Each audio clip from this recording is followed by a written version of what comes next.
आप लोग देख रहे हैं साहस मीडिया न्यूज और मैं पवन किशोर कुमार। और अभी हम मौजूद है रक्सौल नगर परिषद क्षेत्र के वार्ड नंबर 1 में और हमारे सामने उपस्थित हैं स्वच्छ रक्सौल के अध्यक्ष रंजीत सिंह जी। और यहाँ पे एक सबसे बड़ी समस्या है कि एक DPM इंग्लिश स्कूल है और इसी के पास गीला कचरा सूखा कचरा फेंक कर यहाँ पर जलाने का कार्य किया जा रहा है रक्सौल नगर परिषद द्वारा। सर क्या समस्या है इसको लेकर? सर हमारे भारत के लोग नेताजी हो या पदाधिकारी हो बच्चों पे विशेष ध्यान देते हैं, बच्चों और बुजुर्ग पे। युवा तो कुछ भी कर सकते हैं, कहीं भी रह सकते हैं, लेकिन यहाँ जो देख रहे हैं बगल में कूड़ा जलाने का जो काम किया जा रहा है, इससे जो गैस निकलता है कार्बन डाइऑक्साइड, कार्बन मोनोऑक्साइड और भी बहुत तरह का जो गैस निकलता है, ये खास करके बच्चों बुजुर्ग को प्रभावित करता है, जिससे उनको श्वास रोग, दमा और ब्रोंकाइटिस होता है। हम लोग कई बार मना किए, जब मना करते हैं तो तुरंत सफाई कर्मी आते हैं और पानी डालना शुरू करते हैं, आपको बुझा देते हैं। लेकिन हम लोग के जाने के बाद फिर दो दिन एक दिन के बाद फिर जला देते हैं। दो जगह कूड़ा डंपिंग पॉइंट खरीदा गया और कूड़ा डंपिंग पॉइंट क्या हुआ हमको आज तक पता नहीं चल रहा है। दूसरा चीज, जब गीला कूड़ा और सूखा कचरा अलग करने का प्रावधान बनाया गया और वहाँ पे कूड़ा संग्रहण केंद्र बनाया गया, तो फिर कूड़ा यहाँ फेंकने का औचित्य क्या बनता है? ये जितने बैठे हुए नगर परिषद में अधिकारी, जनप्रतिनिधि, चोर ही नहीं महाचोर हैं। ये रक्सौल का लूटने का काम कर रहे हैं, खसोटने का काम कर रहे हैं और देख रहे हैं कि कूड़ा निस्तारण केंद्र भी बनाया गया तो ये लूटने का काम किया गया। जब यहाँ कूड़ा फेंका जा रहा है और डोड़वा नदी को प्रभावित किया जा रहा है, यानी ये डोड़वा नदी है। ये डोड़वा नदी है। आप देख रहे हैं कि जो कूड़ा निस्तारण केंद्र बना हुआ है उसके पीछे वाले हिस्से में फाटक को तोड़ करके, जो भी बाउंड्री वाला है उसको तोड़ करके टोटल कूड़े को नदी में डाल दिया गया, जिससे हमारा जलीय जीव भी प्रभावित हो रहा है। एक भी जलीय जीव यहाँ सही नहीं रहेगा। और बच्चे तो बच्चे हैं, ये जब यहाँ स्कूल में आता है, यहाँ धुआं जलाया जाता है तो स्कूल के बच्चे लोग खांसना शुरू कर देते हैं।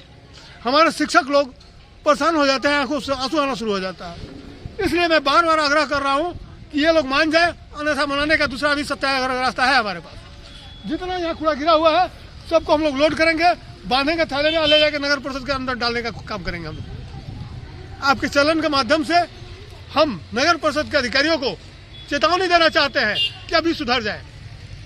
अगर नहीं सुधरते हैं तो यहाँ से सारा कूड़ा उठा के ले जाकर उनके नगर परिषद में डालने का काम करेंगे, तब उनके समझ में आएगा कि क्या कर रहे हैं वो हम लोग के साथ। और ये सामने की तरफ DPM इंग्लिश स्कूल है और उनके डायरेक्टर हैं।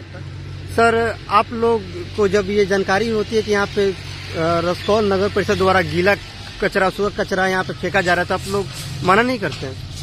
एक्चुअली हम लोग बार बार मना करते हैं। यहाँ तक कि परेवा वार्ड नंबर 1 का वार्ड सदस्य से भी हम बहुत बार कंप्लेन किए कि मेरे स्कूल के सामने है, इसको जलने से मेरे बच्चे को माथा में दर्द हो रहा है, चक्कर आ रहा है। रोज लगभग 40-50 बच्चे मेरे पास आते हैं कि मेरा माथा दर्द कर रहा है, मुझे चक्कर आ रहा है, मुझे तरह तरह की बीमारियां हो रहा है। इसके बारे में मैंने बहुत सा प्रयास किए दूर करने के लिए, लेकिन कोई कार्रवाई नहीं हो रहा है। मेरे मित्र रंजीत सिंह है, इनसे हमेशा हम कंप्लेन करते हैं कि थोड़ा इस पर कार्रवाई करवाइए। इन्होंने बहुत अच्छा प्रयास किए, फिर भी लोग नहीं मान रहा है। लोग हम जब भी मना करते हैं, सफाई कर्मी हमसे लड़ते हैं और बोलते हैं कि ये नगर परिषद का जमीन है, हम नगर परिषद के जमीन में डाल रहे हैं। ये कहाँ तक उचित है कि मेरे स्कूल के सामने आपका नगर परिषद का जमीन है, उस पर कूड़ा डालकर जलाया जाए?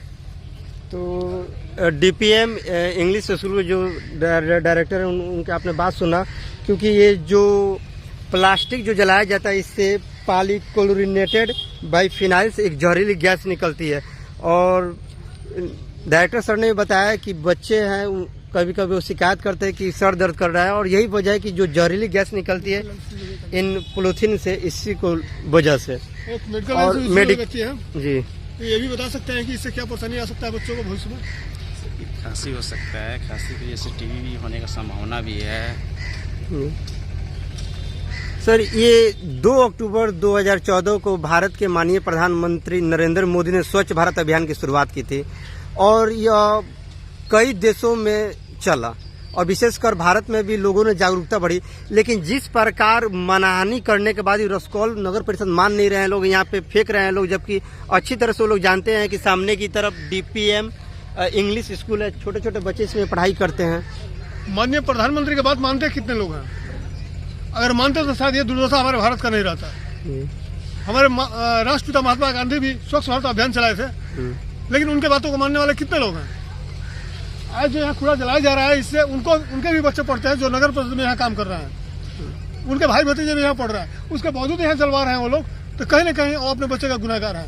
मेडिकल से जुड़े हुए व्यक्ति हैं हमारे सर, और ये भी बता रहे हैं कि इससे कार्बन डाइमोनोऑक्साइड निकलता है और भी बहुत सारा गैस उत्सर्जन होता है, जिससे छोटे बच्चे और बुजुर्गों पर असर होता है। बच्चों को खांसी आता है, नाक दम फूलने लगता है। इस पर यथाशक्ति रोक लगाए, नहीं लगाएंगे तो 100-200 बच्चों के साथ हम लोग पहुंचेंगे और नगर परिषद घेरने का काम करेंगे, कूड़ा वहां डालने का काम करेंगे।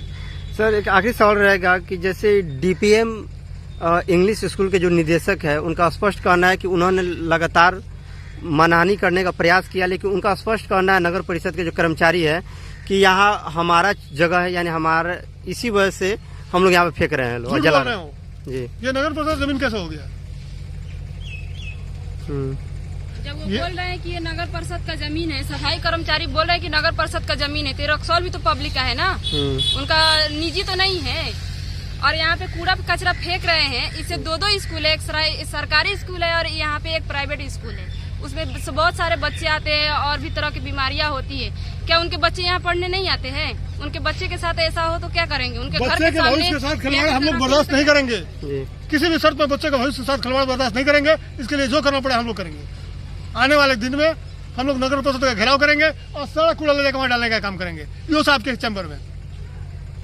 यानी जो ईओ साहब आए हुए हैं नए राजकिशोर, वो कोई हो, ईओ होते हैं, एक्जीक्यूटिव ऑफिसर होते हैं, नाम सबको मतलब नहीं है। जो भी पोस्ट पर बैठे हुए हैं उनके कैबिनेट में डालने का काम करेंगे। जय हिंद, जय भारत, जय रक्सौलवासी।